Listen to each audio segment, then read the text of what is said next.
Listen, guys, this is what he does. Jeffrey, I feel like I used to hate that name so much, but now I'm understanding the name.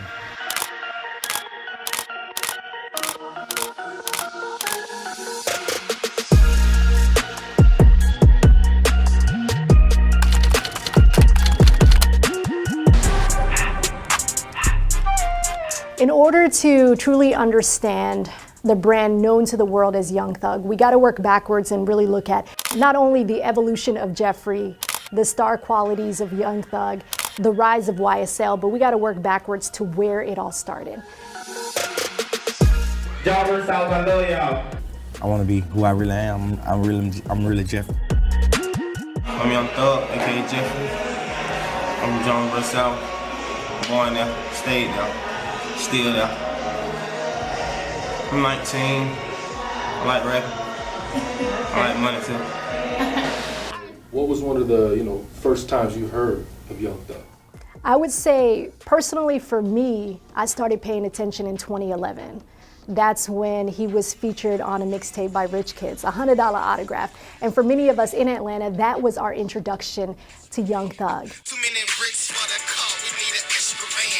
And then what we started to see was, that was also around the same time that the confidence started to match the work ethic. And then he took off. Next thing you know, you're gonna hear about a $10, $15 million deal, man, Live. You're looking at it right now, you're looking at a $10, $15 million deal, man, in the future, you know what I'm saying? At first glance, his come-up story is similar to a lot of other artists in Atlanta. You find a way to make it out of harsh conditions. You're handed nothing but hard times. Winning under those kind of circumstances gives you an extra layer of resiliency where you're prepared for anything life throws at you.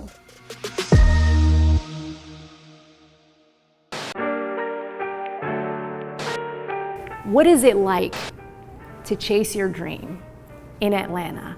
To start off with nothing, start off in Jonesboro South, start off in Zone 3, start off in Sylvan Hill with nothing. It would be likened to the idea, or similar to the thought of walking in a store and buying a lottery ticket that hit the Mega Millions.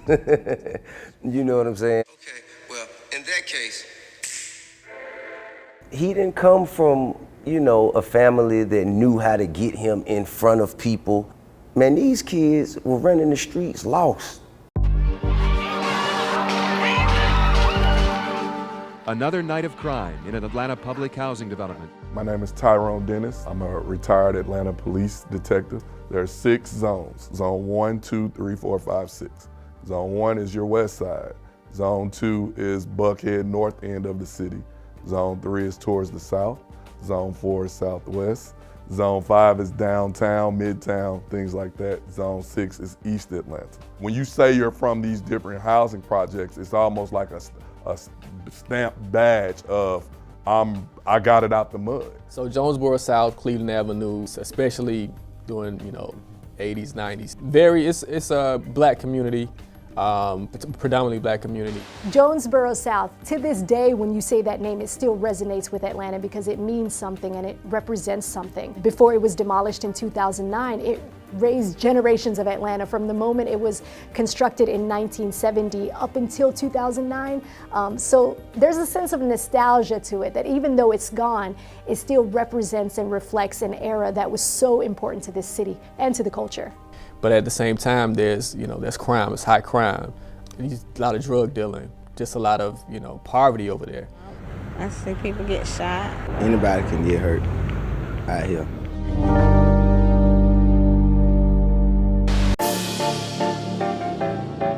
When you from Cleveland to Jonesboro Road, man, like Jonesboro South and where I'm from, like, if you really put your mind to something, no matter what, if it's some street, gonna get some money.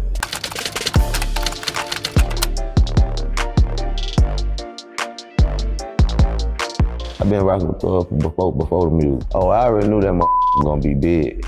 I didn't know he was gonna be that big. He didn't have a talent at the time that was easily recognizable by the people who were in position.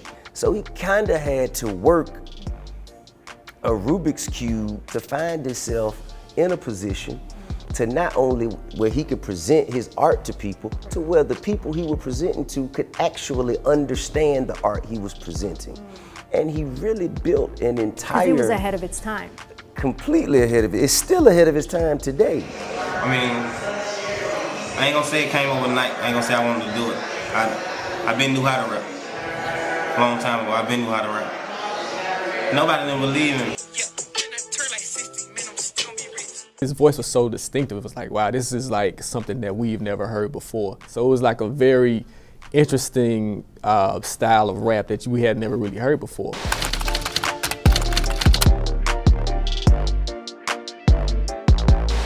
I met Thug through Pee Wee Longway. Pee Wee Longway, someone he grew up with in Jonesboro South, ended up introducing Thug to Gucci in a recording studio. And that very moment really catapulted his career because it took that connection for everything else to make sense in his career. So, did you know he was going to be a star? And then when I knew, you know. And then from that day on, Thug, that same day, Thug didn't leave the studio. He spent the night there. It's like somebody put something in their body or something. Like he different. But Young Thug was able to kind of just like put out songs and you know, especially in Atlanta, they became club hits. They my people, that's my best friend, that's my best friend. Bless me.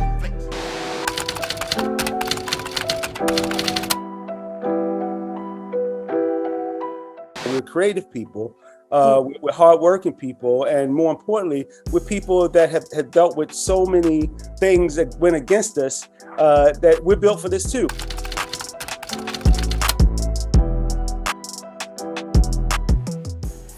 Yeah, let's go. Tell the X thing on her jeans, I know she with others. Yeah, when was the first time you felt like Gunna started to take off?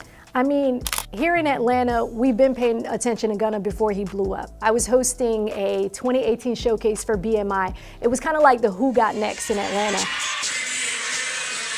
And I would even say that was around the same time that the YSL brand really became synonymous with Atlanta music and the record label took off. So for Gunna, it was important. For the label, it was important. And then the dynasty and the empire that Thug was building really went to another level. Once he found himself in a position to offer, to reach back and pull people like Gunna, and through the vision, through the art and the execution of that art, a Young Thug, all of that was made possible. I don't really know anything about the other stuff that they're talking about because I haven't seen that. In Atlanta today, we just learned minutes ago. More charges against the rapper Young Thug. He is one of 28 people named in a massive gang indictment. I always use my music as a form of artistic expression. And now I see that black artists, rappers, don't have that freedom. The Grammy winner accused of founding a gang allegedly linked to several murders in Atlanta. Many of the charges related to the indictment points to Young Thug's rap lyrics as evidence. Take it to trial. Take this the mother trial.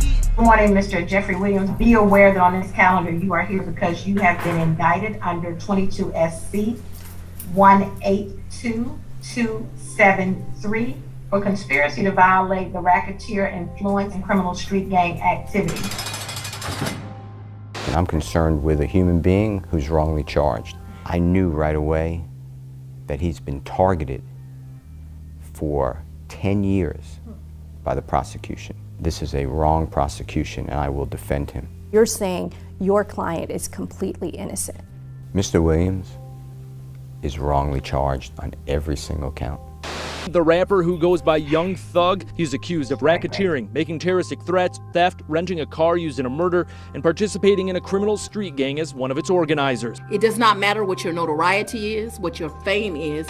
If you come to Fulton County, Georgia, and you commit crimes, and certainly if those crimes are in furtherance of a street gang, that you are going to become a target. Prosecutors and DA, they're actually listening. They're watching social media accounts.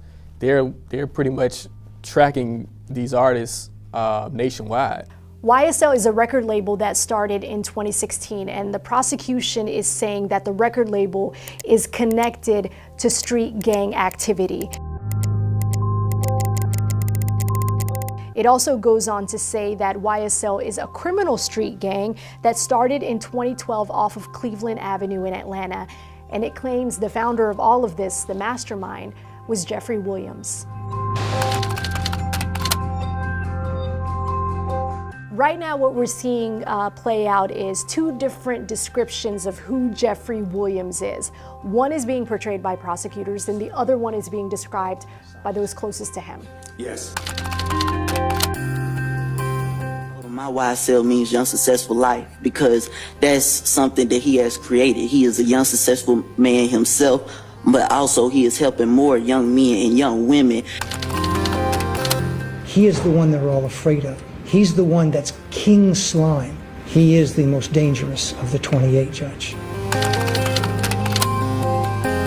Jeffrey Williams is a father. He is a son. I've also started a company with Jeffrey called Young Stoner Life. I wanted to back him personally and professionally. As the district attorney of Fulton County, my number one focus is targeting gangs. He's like the easy target. So if somebody gets arrested and gets in trouble and they want a deal, law enforcement officers are all too eager to say, well, tell us about Mr. Williams. Is he involved in this? What do you know about him? The Jeffrey I know would take care of my kids. The Jeffrey I know will build a business and create multi-millionaires. The Jeffrey I know will make sure that his nieces and nephews and your nieces and nephews had the opportunity to go to school. So the Jeffrey they're talking about, I just don't know that Jeffrey. So who's really on trial? It's not about YSL. It's not about Gunna Thug. This is about freedom of speech. A danger to others and a danger to the community. I'm gonna set him for no bond at this point in time. Jeffrey Williams is a hero, not a criminal. It's protect black art, protect our rights, protect our freedom of speech, protect creative expression. We need to protect freedom of speech, especially when it comes to art. My art is not a reflection of my character. So who's really on trial? This is not about YSL. It's not about Gunna Thug. This is about freedom of speech. Came straight from the bottom to the top of my lifestyle. We ran on the vision, we ran on that money, we ran on the vision, we ran on that money. And I came from penny pinch, came out there struggling. Hi, my name is Ken Laus. It's no secret that people of color are under attack every day. The petition really started to spread like wildfire on social media. As soon as it was posted, so many prominent artists started to speak on behalf of it and why it's needed. And then it garnered more than 60,000 signatures. And what it really is trying to do is it's trying to make a case for rap lyrics, that it does not, by any circumstances, belong in the courtroom. Good morning, Mr. Jeffrey Williams. Be aware that on this calendar you are here because you have been indicted. Yeah, the indictment says the lyrics show involvement in some of the crimes those people are accused of. But could there be First Amendment issues? Young Thug songs used as evidence with lyrics such as, I never killed anybody, but I got something to do with that body. I never killed anybody, but I got something to do with that body. If this is how the system treats them, then imagine how it treats other Black Americans day in and day out who aren't famous or well known. When we see the Protect Black Art movement, it's in response to rap lyrics on trial time and time again. And what it's really doing is igniting decades-long conversation that we've been having. We, the jury in above entitled action, find the defendant, Calvin Brodus, not guilty of the crime of murder in the first degree. Now, the most notorious case involving lyrics in courtrooms is Snoop Dogg in 1996, where prosecutors ended up quoting lyrics in his legal case, and more recently, NBA YoungBoy's trial, where his music was also brought up in the courtroom by prosecutors, but the judge ended up excluding it as evidence. All those cases are just to name a few. The debate lies between artistic expression and real-life experiences, and what it really comes down to is who is interpreting and for what reason. Gangster rap has become incredibly popular and profitable by selling lyrics about black-on-black violence. So we're not against rap. We're not against rap. Rappers, but we are against those thugs. Art has to be dangerous for it to be interesting. And art has always been a sense of danger. It has some type of danger in it. That's what music is. We are able to tell a story with our lyrics.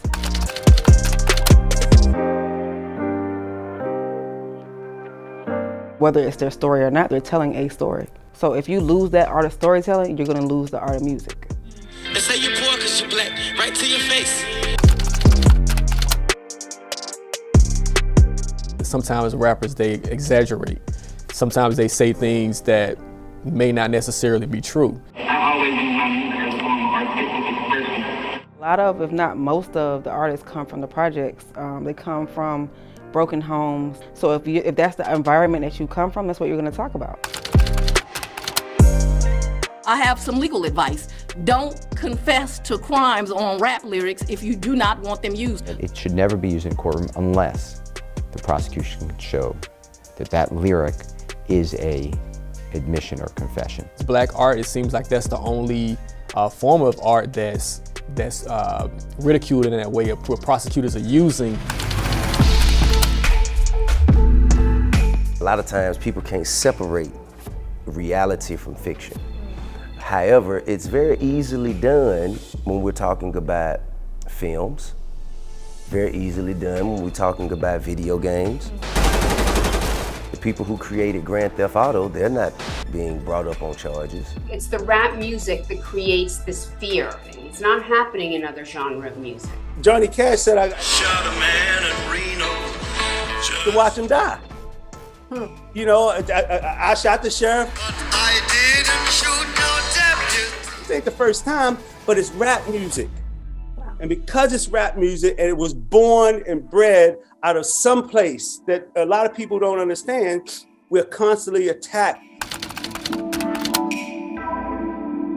This is a nationwide conversation, but at the state level, with California, with New York, here in Georgia, with a legislation that's also proposed by Hank Johnson, there is this movement to protect lyrics from being used in courtrooms. And I feel like this is really the beginning. We're gonna see it play out in other states as well. I believe in the First Amendment. It's one of our most precious rights. However, the First Amendment does not protect people from prosecutors using it as evidence.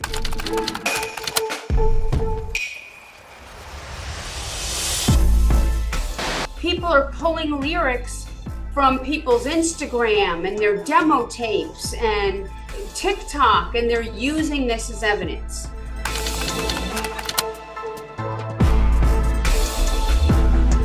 We can't do that. It creates a horrible, horrible precedent. What's next? Tried me, almost got popped in Linux.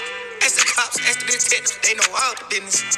Ask the cops and the detectives of all the jurisdictions. I'm using those lyrics. I'm going to continue to do that. People can continue to be angry about it. There's a lot on the line, no matter which side of the spectrum you agree with. It has become so controversial because the same lyrics that have made some of these artists famous, from a law enforcement standpoint, they're incriminating. We have to ask ourselves, why is this the only art form that is spoken of being brought into court? I think it's an attack on culture more than anything. It's not an attack on hip hop, it's an attack on crime. You can't say I'm an artist, but still have your feet in the street doing crime. This may be a watershed moment in hip hop where artists may be more careful about what they put out, and also the labels as well. If black art doesn't get protected, what will happen to the industry? It's going to crumble, period.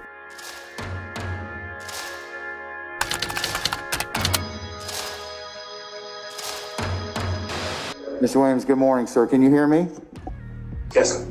Given what's been proffered thus far, I'm gonna set him for no bond at this point in time. I'm not gonna grant bond at this point in time. I'm gonna deny bond at this time. What does that say about the state of the culture? I don't think it says anything about the state of the culture. I think what does it say about the state of our judicial system?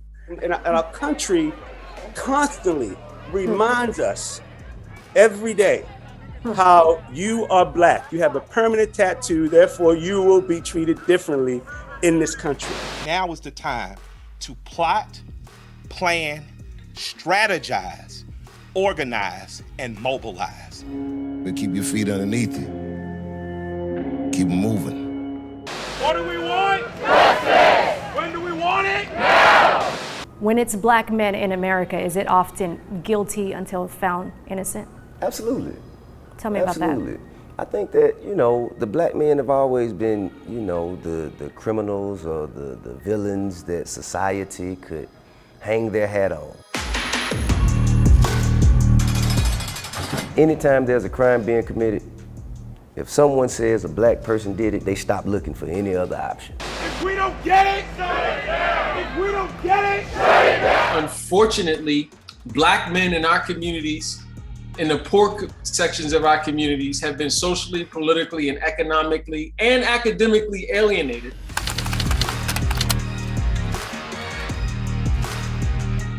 I wonder why, as a community, we're not seeing the bigger picture of, is that our culture? I think as a community, we're missing an opportunity to actually evolve our culture and change some things systemically. We are going to prosecute you to the fullest extent of the law. He is the one they're all afraid of. He's the one that's king slime. Why does hip hop oftentimes feel like public enemy number one in courtrooms? Is it because it's misunderstood? Well, for one, because it's honest.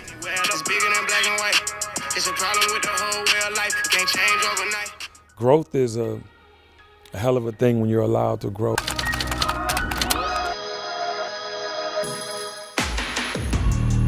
I'm going to deny bond at this time. This is a system not built to help you. I was a part of the problem myself. I grew up, you know, single parent home, hood, locked up at 18, faced, you know, all types of consequences because of my actions. They don't want to see themselves as being part of the problem.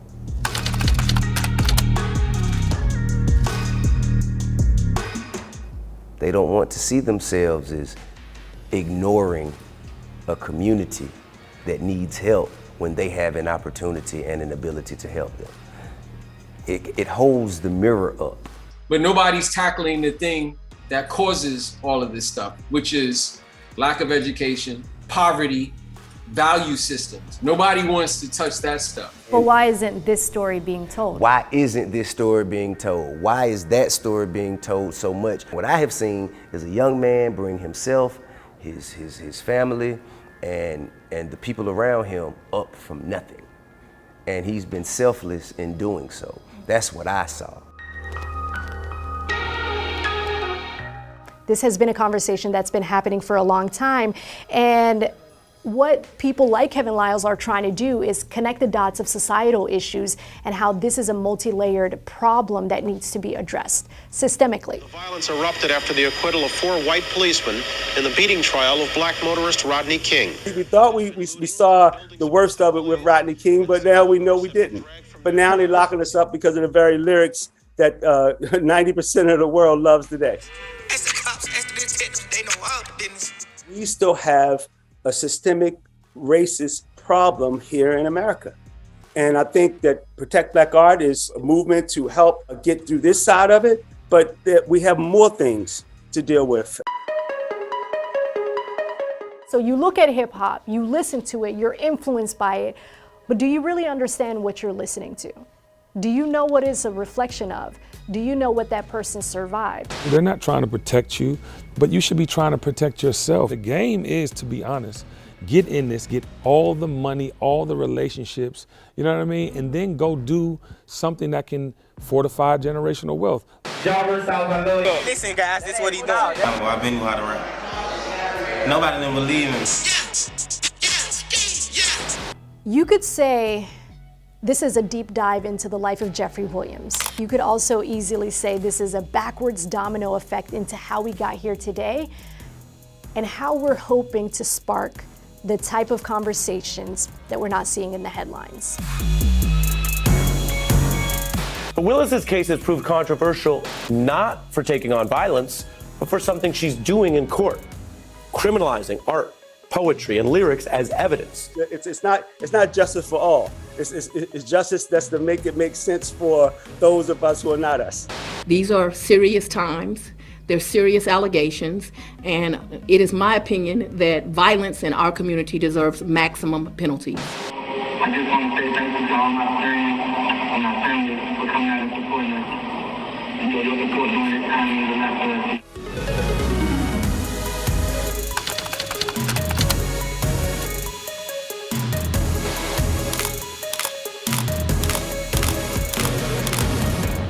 Jeffrey, I feel like I used to hate that name so much, but now I'm understanding the name.